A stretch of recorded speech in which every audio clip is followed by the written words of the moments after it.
welcome back to Velocity Travel with me, Trish. And today I just want to talk about Batumi, Georgia, and how I feel about Batumi, Georgia after being there for 6.5 months. So I went to Batumi, Georgia in October of 2024, and I just left there this month, the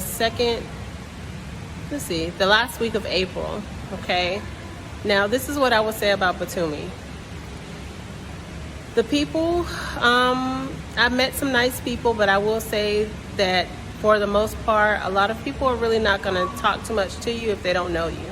Okay, and if you're black, they're going to kind of stare at you because a lot of them haven't really seen people like us. I mean, there are like a few black people there, or people from Africa or Europe, but they don't really talk or haven't really been around, a lot of us. So I would just say that, not to say that they're not friendly, because I did meet a lot of friendly people, but people kind of stay to themselves. For me, if I get on the elevator, I'm going to say, good morning, how are you? They're going to kind of look at me like, why are you talking to me? So they pretty much keep to themselves. And like I say, Batumi is a mix of Georgian people. There's a lot of Turkish people there, and there's also a big community of Russian people. The food there was pretty, inexpensive. Of course, you have your restaurants that are more high-end, I would say.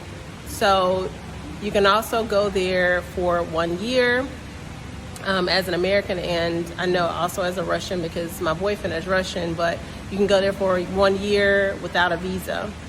The weather there is just not the best, I would say. When I first got there in October, it was nice. It was probably around 80 degrees.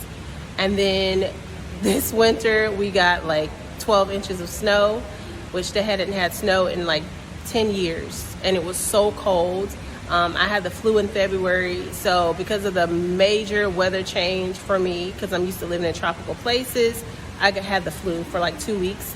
And then I just recently had bronchitis because even though it was spring there, some days it was like 40 degrees. And then some days it was like 80 degrees. So you have to be ready for the changes in weather because it's either spring, summer, or it just kind of goes back and forth. And also the places to stay. I want to say stay away from ORBI Towers, stay away from that place. Yes, I stayed in 3 different apartments there, and I can tell you that during the winter, the windows are not that great. Like, we had to like seal off the windows because we could feel the cold air coming from the windows. And also, it's just that the people that work at the front desk at ORBI are not that friendly, and then you have to wait sometimes 20 minutes for an elevator. So even during off season, like when it's not touristy, the low season, you have to stand and wait for the elevators. And there's just always a constant crowd of people there. It's just a mess. And if you stay there for more than 14 days, you have to reactivate your key card every 14 days. So even if you stay there for 2 months or you stay there for 3 months, you have to continuously, every 14 days, go and activate your key card. You can't get into your apartment, okay? So stay away from ORBI. There are some other places to stay, and I know ORBI has all of these buildings and it's cheap. I mean, yeah, for some people, cheap is good, but for me, it's just not just cheap. For me, it was convenient, okay? I love budget travel, but if I was to go back, I would not go back to ORBI, okay? Not only that, there's always traffic on that street. There's no parking if you rent a car, and it's just very chaotic there. There's always people standing in front of the building, just like congregating there, smoking and talking and things like that. So it's just always a crowd of people there.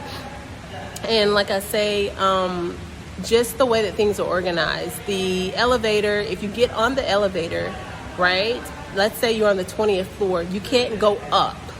You have to go all the way back down and go up. So if you're on a floor, the elevator will not take you up, okay? You have to go down and then you have to go up. So that's like crazy. Like, you can't just go up to another floor. And then, like I say, they've changed things about food deliveries. Of course, now you have to, if you order food, you have to go downstairs and you have to meet the courier to get your food. They can no longer bring the food up to your door. And I'll also say that the stray dogs there on the beach, I don't know what happened, but when I first got there were a lot of stray dogs, and they were very aggressive. Like, if you're on a bike or you're running or something like that, or even if they just don't like you, they would like start barking at you and try to come at you and things like that. But for some reason, I noticed there wasn't as many like when we left like a few weeks ago. I don't know what happened with that, but you know, I mean, I met, you know, some people there that were really nice. I met the wine guy. You can look back on my videos and see that I met the wine guy there. He was really nice. His family was really nice. Alexandre, I think. Wine, and he is in Hopper Pazar, so you can go there and check him out. Very nice family, very good wine, very good ketchupori, very good family. And also I met, you know, another American there from New Jersey. And she was very nice. We met kind of at the end when I was getting ready to leave, but she had been there for 5 years. So, you know, I did meet a few people. I will say that the beach sunsets are very beautiful. I didn't really like the beach so much because you have to walk almost a mile to get to the beach, like on these big ass rocks, right? The rocks are so huge, they're very uncomfortable, and then when you get to the beach, you're laying on these rocks. So I didn't like that. The water was okay, but you know, it is the Black Sea, so the water was sometimes not like, sometimes it was blue and sometimes it was like a dark color. But the water was always cold. I didn't swim there, and my boyfriend didn't swim there either. But, you know, the food, you know, you have your choices of Turkish food, you have Belarusian food, you have Russian food, you have Georgian food. They do have some American food spots, things like that. I did see that some of the food was very overpriced.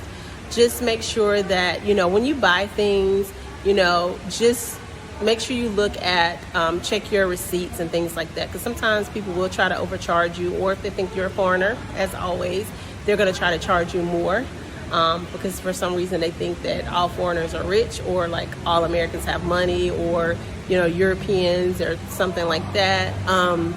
But, you know, there's not a lot to do in Batumi. I will tell you that. You know, they have like things for your kids to do, and you know, but mostly the only thing you can do is just eat and kind of walk the boulevard. It's a very laid-back place. I mean, if you are someone who likes the casino, you can go to the casino there. I never went to the casino. I'm not a gambler.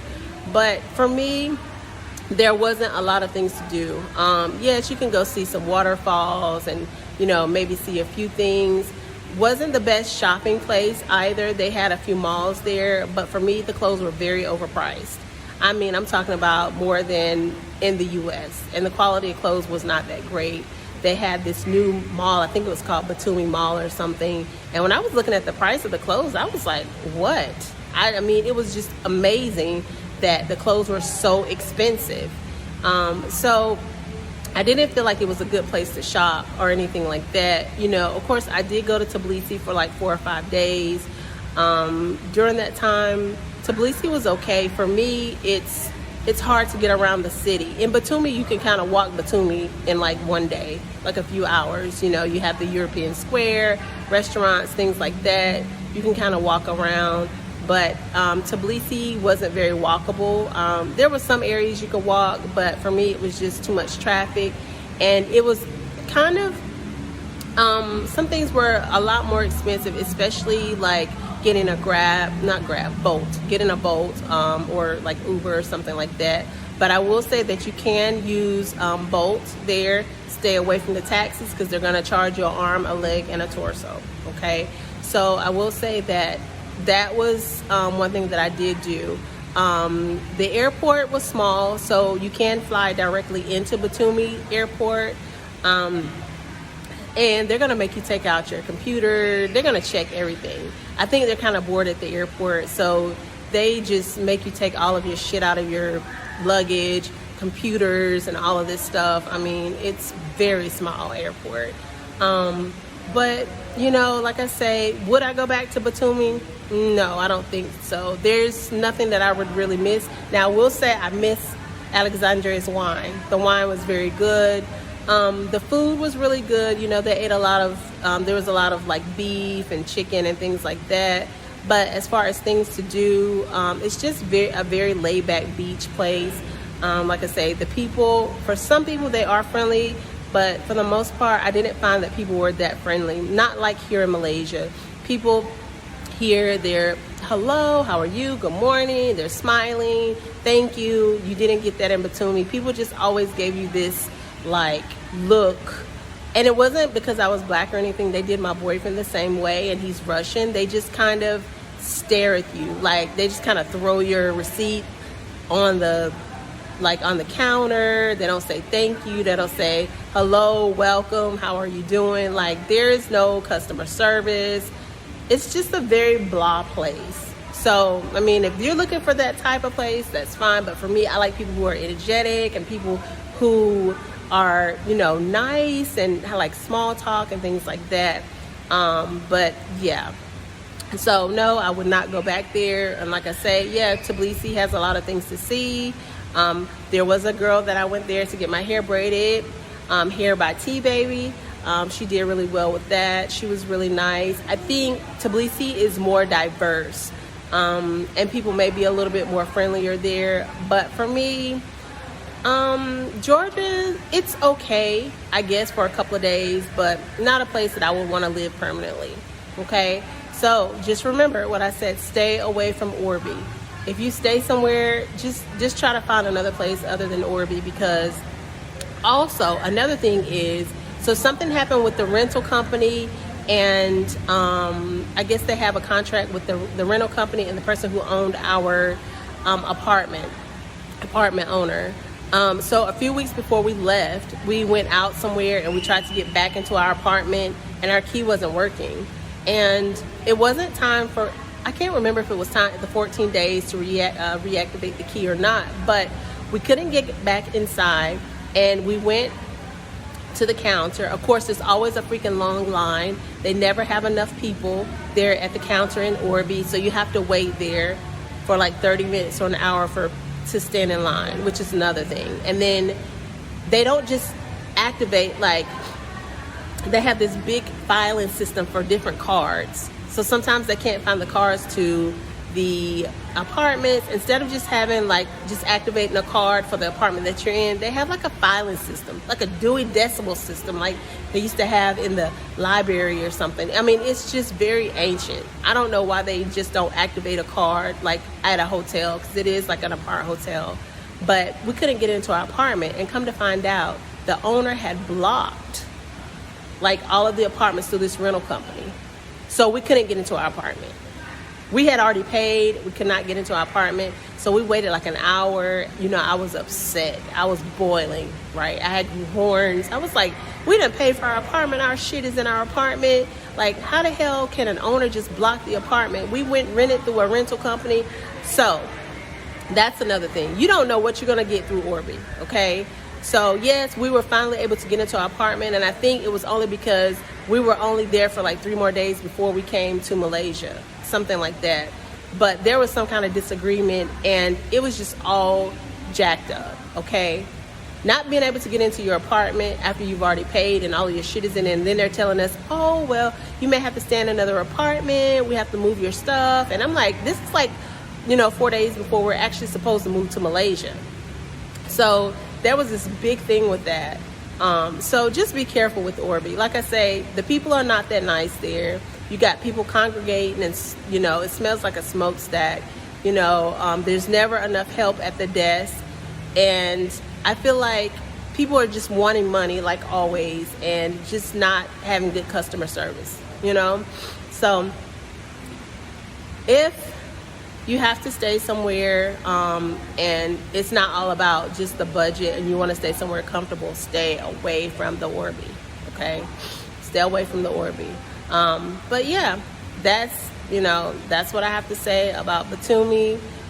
Great sunsets. The beach is not that great unless you want to be laying on a bunch of like stones, like big stones, and you have to walk out on those stones. Like I feel like it's like a half a mile. They have some interesting things to see there, but nothing that would keep me there. Okay. Yes, I stayed there, and I actually had planned to leave before I left, but I met my boyfriend there, and then he works remotely as well, so we just kind of stuck it out for a while until we decided to make plans to go to Malaysia. But yeah, just do your research. Like I say, with the Orbi, kind of stay away from that. Try to find like a private owner or something like that. Check your receipts, because I feel like people will overcharge you, and just don't expect for people to roll out the red carpet and to smile and be happy, or even look at you or speak to you. And like I say, it has nothing to do with color, because the same thing happened to my boyfriend. He's a white Russian, okay? And there's a lot of Russian people there. People are just very stoic. They're just in their own world. Just not a very friendly place.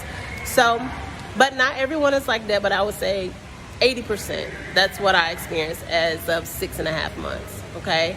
So, yes, that is my update on Batumi. I will say, like, as far as the water bill and the light bill and things like that, I think our water bill was like, I don't know, maybe $10 or $15 a month with our lights. So lights and water every month was probably like $50. And then we stayed in I stayed in a studio one time, which was like $300 a month. And then the second time, I've also stayed in a 2-bedroom, which is like $600 a month, 2-bedroom, and 1 bath, with an ocean view. But that's off season. During like tourist season, I think that 2-bedroom is like $800. And then the last apartment I stayed in was a 1-bedroom, which the bedroom was separate, and it was $400 a month. So that's what the prices ran there. All right, so if anyone has any questions about Batumi or my experience there, feel free to send me a message, and stay tuned to Bellocity Travel. Have a good week, guys.